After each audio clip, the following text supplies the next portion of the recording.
C'est parti. Alors, notre Mishnah nous décrit les élèves de Rabban Yochanan ben Zakkai. Et le premier élève cité, c'est Rabbi Eliezer ben Urkenus. Il y avait Rabbi Eliezer ben Urkenus, Rabbi Lazar ben Arach, Rabbi Yoshua ben Hanania, Rabbi Shimon ben Netanel et Rabbi Yossé. Les 5 grands élèves de Rabban Yochanan ben Zakkai. Le premier cité, c'est Rabbi Eliezer ben Urkenus, dont on dit de lui Borsut Shenome Abed Tipa, c'est-à-dire qu'il était comme un puits rempli de sagesse et qui ne perdait aucune goutte de son eau, vu qu'il était très bien protégé. Rien ne se perdait de ce puits. Rabbi Eliezer ben Urkenus avait toute l'énergie de la Torah, toute l'énergie, il savait la conserver correctement. Et quand on observe Rabbi Eliezer ben Urkenus, la qualité qu'il vante, c'est Aïn Tova. Aïn Tova, c'est-à-dire avoir un regard positif. Rabbi Eliezer ben Urkenus, on dit de lui qu'il est chamouti, c'est-à-dire qu'il était plutôt du côté de Beth Shammai, comme ça beaucoup de Rishonim m'expliquent. C'est intéressant parce que Rabban Yochanan ben Zakkai, son maître, était essentiellement un élève de Hillel. Et quand même, Rabbi Eliezer ben Urkenus, il faisait partie de Shammai. Ça veut dire qu'il a plutôt eu le comportement de Beth Shammai, il a plutôt adopté la ligne de pensée de Beth Shammai. Bien qu'il soit... Comme ça, il considérait que c'était ça le Emet, avec toute la rigueur de Beth Shammai, et bien qu'il soit finalement l'élève d'un élève de Hillel Hazaken. Il avait très bon caractère. Il y a Yerushalmi qui est rapporté dans Moed Katan. Et une fois, il raconte le Yerushalmi qu'une fois, quand Rabbi Eliezer ben Urkenus passait dans la rue, il y a quelqu'un qui, sans faire exprès, il a jeté quelque chose, une poubelle de sa fenêtre, et c'est tombé sur Rabbi Eliezer.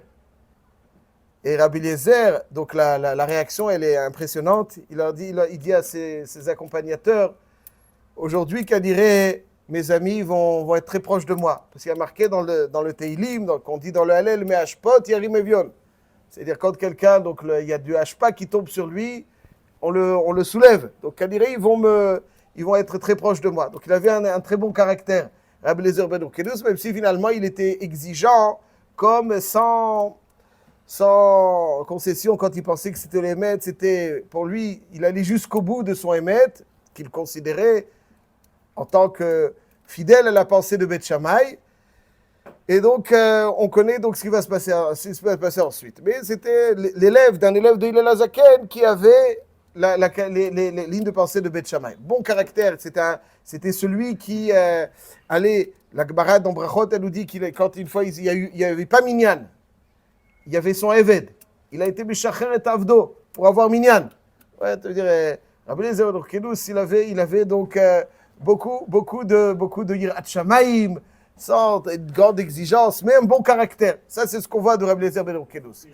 Le premier Tana, Eved Knani, le premier Tana, dès qu'on le libère, il devient juif. Le premier Tana cité dans le Shas, M. Cohen, c'est qui le premier Tana? Dans tout le Shas Mishnayot, c'est qui le premier Tana?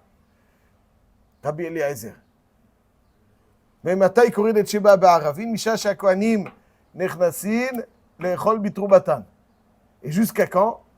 C'est-à-dire à partir de quand? C'est à Koravim. Jusqu'à quand? Rabbi Eliezer Omer, Atsof Hashmura Rishona. Chamim Omrim et Chatzot, Atzial Amud HaShachar, 3 avis. Rabbi Eliezer, c'est le premier Tana cité dans les Mishnayot. C'est quelque chose de très fort. Rabbi Eliezer, il a plusieurs grands chidushim. Un de ces grands chidushim, c'est que Marchire Mila Dochin et Shabbat. Ça veut dire que si on a la lame de la Mila, elle s'est abîmée, on n'en a pas Shabbat pour faire la Mila à un enfant. Est-ce qu'on peut créer cette lame pendant Shabbat, avec toutes les mlachot, tous les travaux interdits qui s'accompagnent? D'après Rabbi Eliezer, il y a un pérek qui s'appelle, donc au nom de Rabbi Eliezer de Mila. Rabbi Eliezer, il dit que Marchire Mila Dochin et Shabbat. C'est le premier Tana qui est cité dans le Shas Mishnayot. C'est l'un des Tanaïm dont un des prakim du Shas porte le nom. Rabbi Akiva aussi, il a un père qui porte son nom. Rabbi Eliezer Agadol, Rabbi Eliezer de Mila. Ça s'appelle, c'est un père dans Masechet Shabbat. C'est le Midrashim, oui, dont il est excellent, tout à fait, l'auteur. Pirkei Rabbi Eliezer dans le Midrashim. Là, donc, Rabbi Eliezer de Mila, c'est son Chidush Atzum, que Marchiré Mila Dochinet Shabbat. La halakha, elle est comme Chachamim. Chachamim disent non, le Mila, il est Dochinet Shabbat. Marchiré Mila, il est Dochinet Shabbat. Donc, on voit la grandeur de Rabbi Eliezer. Premier Tana cité, un Tana dont le nom est celui d'un Pérec dans le chasse. Et quand on observe comment il est devenu ce qu'il est devenu, alors on est aussi suivi parce qu'on a l'impression, donc Rabbi Eliezer Agadol, ouais, c'est celui qui va adopter le nom de Rabbi Eliezer Agadol. D'ailleurs, c'est l'un des plus grands maîtres de Rabbi Akiva, il faut le préciser. L'un des plus grands maîtres de Rabbi Akiva, c'est Rabbi Eliezer Agadol. Et on a l'impression qu'il a commencé très jeune, il était parti. Tous les deux ont commencé dans le tard, excellent, ouais, excellent. Comme quoi, quand on a la volonté, c'est ça qui. Donc Rabbi Eliezer ben Urkedus, on raconte de lui dans Pirkei de Rabbi Eliezer que dans plusieurs midrashim, entre autres dans Pirkei de Rabbi Eliezer, que son père Urkedus était un homme très riche. Et il avait beaucoup de terres. Et puis un jour, c'est intéressant parce que Rabbi Eliezer ben Urkedus, il pleurait. Lorsqu'il voulait étudier la Torah, il était complètement boché. Ouais, on le voit très souvent, celui qui lit le début de l'introduction de Pirkei de Rabbi Eliezer, on décrit donc les débuts de Rabbi Eliezer ben Urkedus. Son père le voit boché, en fait il était mal, il ne se sentait pas que travailler la terre. Et donc il lui dit, son père l'a mis dans une autre terre plus facile, et il se remet à pleurer. Et il dit, l'ilmod Torah ni mevakesh. Et son père lui dit, mais quel ilmod Torah maintenant? Tu as dépassé la vingtaine. Dépassé la vingtaine, il ne connaissait rien vraisemblablement, parce qu'après il a marqué qu'il va chez Rabban Yochanan ben Zakkai qui va lui apprendre Birkat Hamazon, Kirat Shema et Tfila. Donc c'était pas... Ouais, il avait dépassé la vingtaine, mais vraiment il était... Et puis même après que Rabban Yochanan ben Zakkai lui enseigne ces trois choses, il se met à pleurer. Et Rabban Yochanan ben Zakkai lui dit, mais pourquoi? Il lui dit, l'ilmod Torah ni mevakesh. Et donc il vient dans les cours de Rabban Yochanan ben Zakkai, et à un tel point que Rabban Yochanan ben Zakkai va sentir un jour qu'il avait une haleine particulière. Et il demande à ses amis, qui étaient les grands amis de Rabbi Eliezer, depuis l'ami Rabbi Yoshua ben Hanania, Chazakomo, Rabbi Yossé, donc c'est les élèves de Rabban Yochanan. Et il leur dit d'aller voir qu'est-ce qu'ils mangent. Il s'avère que pendant 8 jours, il avait mangé que de la terre. Ça veut dire qu'il avait... Ouais, et il dit, et quand Rabban Yochanan l'éloigne, il est dans le cours, mais il l'éloigne, il se met aussi à pleurer. Il lui dit, tu m'as... On voit, souvent dans le Pirkei de Rabbi Eliezer pleure. Lorsqu'il souhaite, voilà pourquoi il pleure. Excellent, M. Cohen. Pourquoi il pleure? Il parle. Je veux, voilà. Vous m'avez pris la question de la bouche, Hazak ou Baruch. Quel est le pshat? Quel est le pshat? Et pourquoi il dit il pleure? Il dit, le pshat, il est que l'étymologie, il me semble, que l'étymologie du mot boché, d'où ça vient le mot boché? Le mot boché, ça vient de la lachon navor. Mavor, c'est un endroit dans lequel il y a plein de chemins en français. Comment ça s'appelle? Un mavor. Voilà, il y a labyrinthe, voilà. Mavor, c'est un labyrinthe. Donc, c'est-à-dire tu n'arrives pas à t'en sortir. Tu es dedans, tu n'arrives pas à t'en sortir. Quelqu'un qui est boché, c'est-à-dire qu'il est dans une situation où il ne peut pas s'en sortir. Pour véritablement avancer, il avait besoin de sentir. C'est-à-dire, si je dis, bon, je tente. Mais des fois, quand tu es boché, tu exprimes par là que je suis dans un labyrinthe, je ne peux pas m'en sortir. Ça veut dire que c'est une question pour moi d'existence. Donc, mitoch abriam, quand il sent que sans ça, il ne peut pas, là, tout de suite, là il va progresser. Ça, c'est Rabbi Eliezer ben Urkedus. Rabbi Eliezer ben Urkedus, quand on ressent la Torah, pas comme une alternative parmi d'autres, mais comme l'unique possibilité. Il n'y a pas d'alternative. Une alternative. Il n'y a pas d'alternative. C'est où ça où il ne peut pas exister autrement. Alors là, véritablement, c'est une source d'existence, la raison d'être. Là, il peut. Et ça, bien qu'il ait commencé très tard, après la vingtaine, que ne sait pas, il était en train de pleurer parce que vraisemblablement, il était navor. Je ne peux pas me sortir sans ça. Et ça, à chaque fois, il pleure. L'ilmod Torah ni mevakesh. L'ilmod Torah ni mevakesh. Même comme Rabbi Yochanan, il pleure. Parce que pourtant, il est là au cours, mais il est loin de son maître. Et quand il est loin de son maître aussi, je ne peux pas. Ça veut dire chaque phrase. Ça, c'est donc Rabbi Eliezer ben Urkedus. Et, bien entendu, les frères là-bas restés, ils vont chauffer le père. Ils vont lui dire, tu te rends compte, il t'a laissé alors il va falloir le déshériter. Le père se rend chez Rabban Yochanan ben Zakkai, il arrive avec la ferme intention d'annoncer à son fils que c'est fini. Un petit peu comme Kalba Savoie avec Rabbi Akiva. Et voilà, et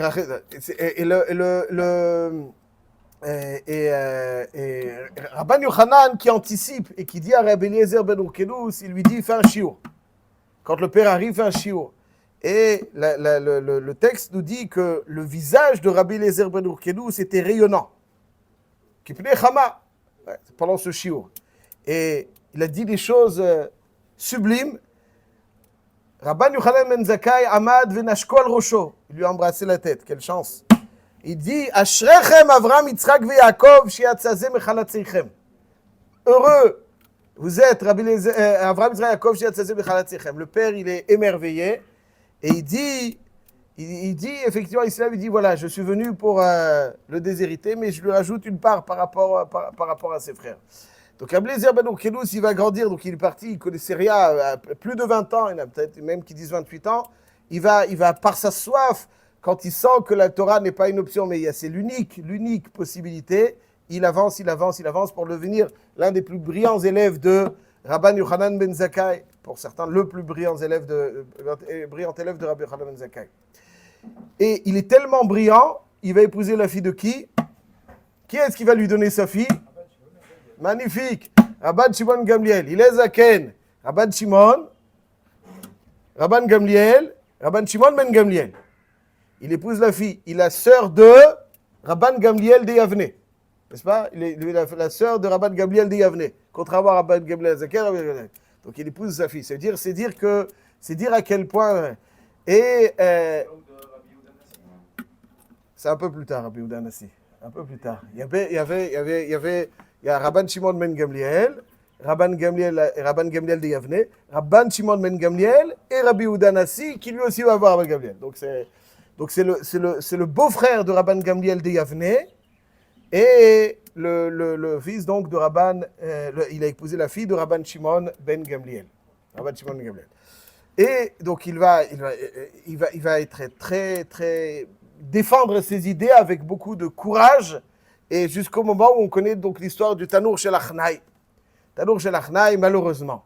Donc, c'est l'une des plus grandes. Enfin, je ne peux pas me prononcer là-dessus, mais c'est quelque chose qui attriste beaucoup, disons. Triste beaucoup qu'un homme aussi brillant, comme on va le voir, on l'a vu, on va le voir encore, c'est-à-dire un homme avec une sagesse, mais indescriptible, un savoir, mais tout.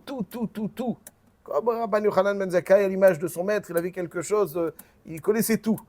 Ouais, chacun à son niveau, mais et donc il va être en nidouille. Il va être en nidouille. Et puis ce jour-là, la Gemara nous précise qui est-ce qui va. On voit que Rabbi Akiva, donc qui est son élève, qui a pendant 13 années à étudier chez lui, c'est celui qui va lui annoncer la mise en nidouille. C'est lui qui va lui annoncer.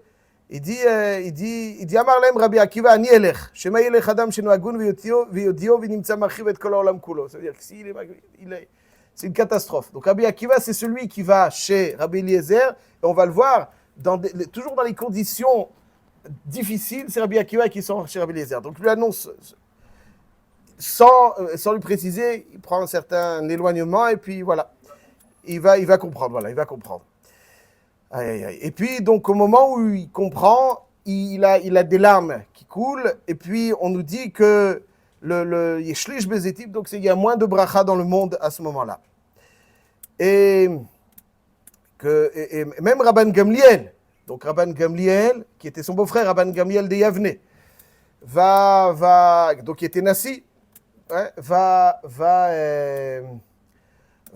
était en bateau, et puis il y a une tempête, il risque de périr. Et il va dire donc, Ribono Shalolam, Galoui Veyadou Alefanecha, Rabban Gamliel, donc le beau-frère, qui a mis son beau-frère en nidouille, parce qu'en tant que Nassi du Sanhedrin, Shelo lichvodi asiti lev, lo lichvod beitaba, ela lichvodcha, Shelo irbu machlokot beIsraël.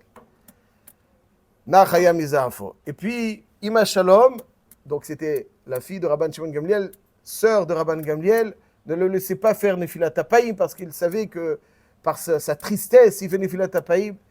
un jour, elle n'a pas pu le retenir de faire Nefilat Hapaïm. Il fait Nefilat Hapaïm, ils ont évoqué pourquoi, et elle lui dit, tu as tué mon frère, avant d'entendre quoi que ce soit. Et puis effectivement, il y a Tsakarouz que Rabban Gamliel était décédé. Et donc il va mener une vie quelque part après cette terrible histoire vraiment qui bouleverse, plutôt qu'Amashmao. Il va être malheureusement pas suffisamment assisté par ses élèves. Et ces derniers instants arrivent. Et encore une fois, qui est-ce qui va se rendre chez lui? Ces derniers instants sont décrits dans la Gemara Sanhedrin Daf Samechet Amud Aleph. Qui est-ce qui va se rendre chez lui? Entre autres, Rabbi Akiva. Et aussi Rabbi Yoshua. Et il leur demande, Lama Batem. Ils arrivent. L'ilmot Torah Banu. On est venu à la Torah. Il lui dit, Va Adarshav Lama Lo Batem. C'est bouleversant, c'est-à-dire qu'il avait tellement de sagesse comme ça. Comment on peut dire presque gâché. L'ilmot Torah Banu. Adarshav Lama Lo Batem. Pourquoi vous n'êtes pas venu jusqu'à présent? Amrulo Loayo Lanu Pnai. Amar Lahem Tamea Anim Yamutu Mitat Atzmam. Neuro. Je ne sais pas s'ils vont mourir d'une mort naturelle. Et Rabbi Akiva lui demande, et lui, il lui dit, Shelchak Hashem Ishelaim. Ça veut dire que Rabbi Akiva, donc on connaît. Donc c'est la souffrance d'un homme d'une sagesse indescriptible qui finalement est privé d'élèves.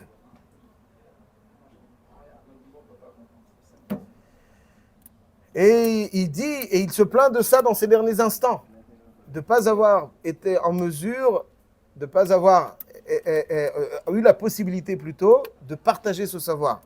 Et il dit, il met donc ses bras contre son cœur, il lui dit, c'est comme si le Sefer Torah était fermé. On n'a pas pu ouvrir la Torah qu'il y avait en moi. Arbe Torah lamadeti, dit-il. Il se lamente dans ces derniers instants, pas avant d'être niftar. Arbe Torah lamadeti, va Arbe Torah limadeti. Arbe Torah lamadeti velo chisarti mirabotai afilu kekelev lamlakek minayam. J'ai appris beaucoup de Torah, mais je n'ai même pas appris.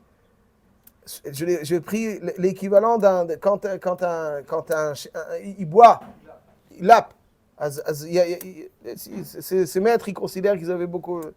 Et il dit, ce que j'ai enseigné, c'est comme Kemikrol Bishfoferet. C'est comme quand on rentre dans un tube, un canet, on sort, donc quelque chose, un tout petit peu qui part. Et donc c'est l'homme géant, indescriptible, qui souffre de ne pas avoir pu transmettre ce savoir.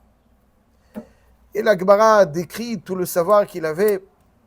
Et donc dans tous les domaines, que ce soit en Kabbalah, que ce soit dans tous les domaines. Et finalement, il lui pose certaines questions. Et le dernier mot de son existence, c'est Tahor.